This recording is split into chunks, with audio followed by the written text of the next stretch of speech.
नाज़रीन ग्रामी, आज हम आपको चमगादड़ों के बारे में इंतहाई दिलचस्प मालूमात देने जा रहे हैं। इस वीडियो को देखने के बाद आपको इस जानवर से प्यार हो जाएगा और मालूम होगा कि चमगादड़ के बगैर इकोसिस्टम फेल है। ये अजीबो गरीब और पुरअसरार डरावना जानवर दरअसल अपने बच्चों को दूध पिलाता है। दूध देने वाले जानवरों को साइंस मैमल जानवर कहती है। चमगादड़ अंडे नहीं बल्कि बच्चे देते हैं और इनकी आबादी बढ़ाने की रफ्तार इंतहाई सुस्त है। औसतन साल में चमगादड़ एक ही बच्चा देती है। चमगादड़ तीन तरह के हैं, फल खाने वाले और फूलों का रस चूसने वाले, यानी सब्जी खोर, कीड़े और मछली और नन्हे जानवर खाने वाले और जिंदा चीजों का खून चूसने वाले। नाज़रीन ग्रामी, घबराइए मत, खून चूसने वाले चमगादड़ की सिर्फ 3 नस्लें हैं और वो भी बरे-आज़म जनूबी अमेरिका में पाई जाती हैं। फ्रूट खाने वाले चमगादड़ की तकरीबन 200 नस्लें हैं, जबकि कीड़े खोर चमगादड़ तमाम चमगादड़ों का 70% है। इस तरह कुल मिलाकर चमगादड़ों की तकरीबन 1441 नस्लें अब तक दरियाफ्त हो चुकी हैं। माना जाता है कि तमाम ममालिया जानवरों में से हर 5वां जानवर चमगादड़ है। चमगादड़ों का खानदान ममालिया जानवरों का दूसरा बड़ा खानदान है, जबकि पहला बड़ा खानदान चूहा खानदान है। साइंस ने चमगादड़ों के इन तमाम खानदानों को एक आर्डर में रखा हुआ है, जिसका नाम चीरोपेट्रा है। चमगादड़ ऐसी जगहों पर रहना पसंद करते हैं जो इंतहाई तारीक और छुपी हुई हो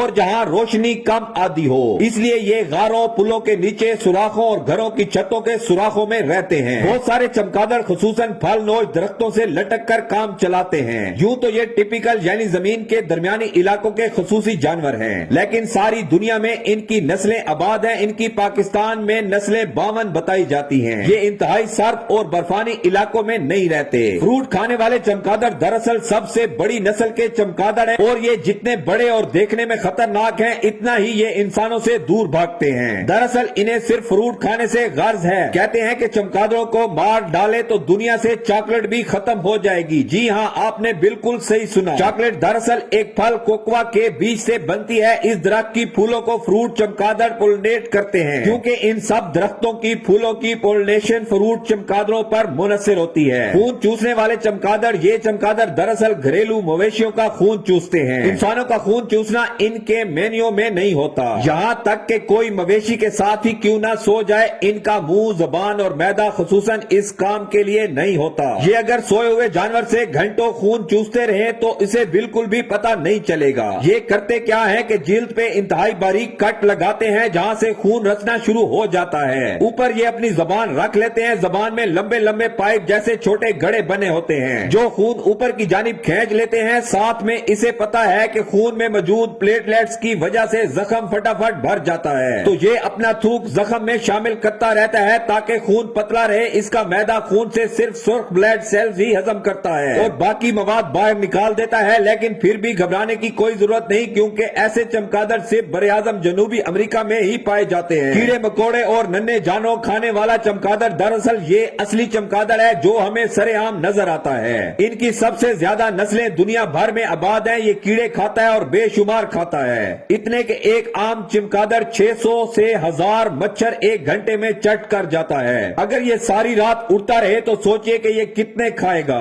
ये अपने जिस्म के वजन के तकरीबन 50% के बराबर कीड़े खा जाता है। फसलों से कीड़ों की ऐसी सफाई करता है जैसे इसी किसी ने नौकरी पर रखा हुआ हो। अफ्रीका में बड़े बड़े फार्मों वाले किसान स्प्रे करने की बजाय चमगादड़ों को इस्तेमाल करते हैं और एक अंदाजे के मुताबिक $23 बिलियन बचाते हैं। अगर हमारे मुल्क में नुकसानदेह कीड़े और मच्छर ज्यादा हो गए हैं तो इसकी वजह यह भी हो सकती है कि चमगादड़ कम हो गए हैं। बहुत सारी चमगादड़ों की नस्लें मछली खोर हैं और नन्हे परिंदे भी पकड़ लेती हैं। चमगादड़ के पर दरअसल इसकी खाल का हिस्सा है। इसके परों में इसकी उंगलियों की हड्डियां इस तरह फैली हुई हैं ताकि ये इस थाल के जरिए ओढ़ भी सके और पानी में गिर जाए तो तैर भी सके। नीचे जमीन पर हो तो छलांगे लगाकर परवाज भर ले। ऊपर चट्टानों से लटक कर अपने आप को चादर की तरह ढांक सके। इसके परों के अंदर खून की नालियां और मसल्स लंबे रेशे हैं जो इसके परों को जबरदस्त कुव्वत फराम करते हैं। परिंदों से ज्यादा आगे पीछे घूमकर परवाज पकड़ सकता है, एकदम यू टर्न ले सकता है। इसलिए कभी आप उड़ते चमगादड़ के आगे हाथ फैलाएं तो वो यकदम किसी भी सिमत अपना रुख फेर लेगा। साइंसदान इसके परों पर तहकीक कर रहे हैं कि ऐसी जबरदस्त कुव्वत इनमें कैसे है। ये कोई कीड़ा देखकर उड़ते हुए परों को फैला लेता है। नीचे इसकी दुम पर भी झिल्ली बनी हुई है। इस तरह कीड़ा मुकम्मल इसके फैलाए हुए जाल में आ जाता है और इसके मैदे का हिस्सा बन जाता है। चमगादड़ अंधा नहीं होता, इसकी आंखें फजूल नहीं है। वो इनसे देखता है, लेकिन फितरत ने इसको एक खास हथियार से नवाजा اندازہ ہے، اور وہ ہے اس کی آواز اور ان چیزوں کی پہچان کرنا۔ چمگادڑ ایک خاص قسم کی آواز نکالتا ہے جو ہمیں مختلف فریکوینسی کی وجہ سے سنائی نہیں دیتی۔ یہ آواز کسی چیز سے ٹکرا کر گونج کر چمگادڑ کے کانوں میں واپس آ جاتی ہے۔ چمگادڑ کا دماغ اس کی آواز سے اس شہر کا ایک خاکہ بناتا ہے اور چمگادڑ کو معلوم ہو جاتا ہے کہ سامنے کیا ہے۔ اس طریقہ کار کو ایکو لوکیشن کہتے ہیں۔ سمندری آبدوز اسی طریقہ کار سے کام کرتی ہیں۔ تمام چمگادڑ منہ سے آواز نہیں نکالتے بلکہ کچھ ناک سے بھی یہ خصوصی آواز نکال سکتے ہیں۔ ایسے چمگادڑوں کا ناک پتے جیسا ہے، اس لیے انہیں لیف نوز بیٹس بھی کہتے ہیں۔ چمگادڑوں کے بڑے کان بھی اس مقصد کے لیے ہیں کہ انہیں یہ واپس آنے والی آوازیں ٹھیک سے سنائی دے سکیں۔ یہ چمگادڑ کی عام چیچی والی آواز نہیں ہوتی بلکہ خصوصی آواز ہوتی ہے۔ سب چمگادڑ ایکو لوکیشن نہیں کرتے، زیادہ تر وہ کرتے ہیں جو رات کے شکاری ہیں۔ چمگادڑ منہ سے پیشاب بھی نہیں کرتا۔ دراصل فروٹ کھانے والے چمگادڑ کسی فروٹ کا رس چوس کر اس کا کچلا ہوا چھلکا منہ سے باہر نکال دیتے ہیں۔ دیکھنے میں یہ پیشاب جیسا ہی لگتا ہے لیکن دراصل یہ چھلکا اور فائبر ہے جو یہ ہضم نہیں کر سکتا۔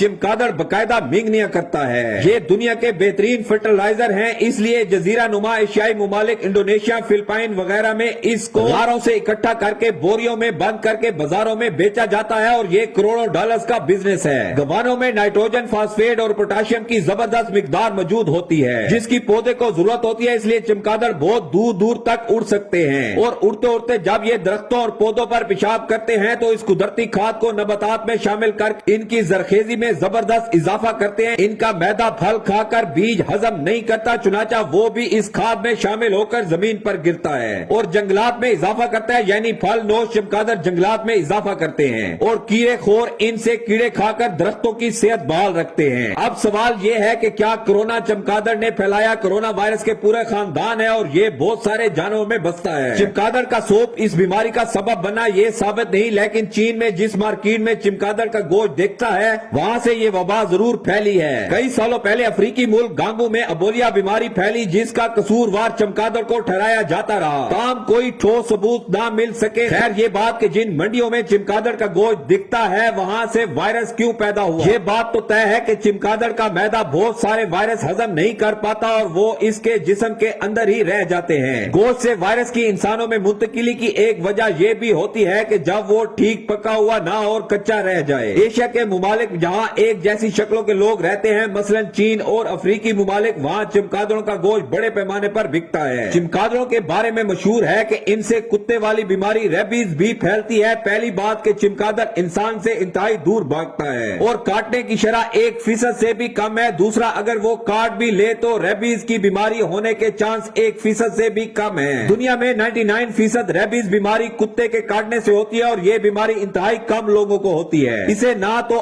آپ کے کانوں میں گھسنے کا شوق ہے اور نہ ہی بالوں میں۔ اگر آپ ثاقب کھڑے ہوں تو شاید کبھی اتفاقیہ آپ کے سینے پر آ کر بیٹھ جائے۔ ایسا ہو تو گھبرانے کی ضرورت نہیں، اسے پیچھے گردن سے پکڑ کر دوبارہ ہوا میں اڑا دیں اور ہاتھ دھو لیں۔ اس کی گردن انتہائی چھوٹی ہوتی ہے اور یہ سر موڑ کر نہیں پکڑے گا۔ البتہ چمگادڑ کا خشک فضلہ سانس میں جانے سے بہت سارے دوسرے سانس کے انفیکشن ہو سکتے ہیں۔ بہتر یہ ہے کہ اس جانور سے دور رہیں۔ چمگادڑ ہمارے ماحول دوست جانور ہیں اور ان کی وجہ سے ہماری فصلیں اور پھلوں کے درخت آباد ہیں۔ ان کی بقا میں ہماری بقا ہے۔ یہ مفت کے مالی اور ہمارے لیے دن رات کام کرتے ہیں۔ ان کو بلا وجہ مت ماریں، یہ آپ کو مچھروں سے بچاتے ہیں اور آپ کی فصلوں کو کیڑوں سے نجات دلاتے ہیں۔ اگر یہ مچھر نہ کھاتے تو ہر سال کروڑوں انسانوں کی ملیریا اور ڈینگی سے اموات ہوتی۔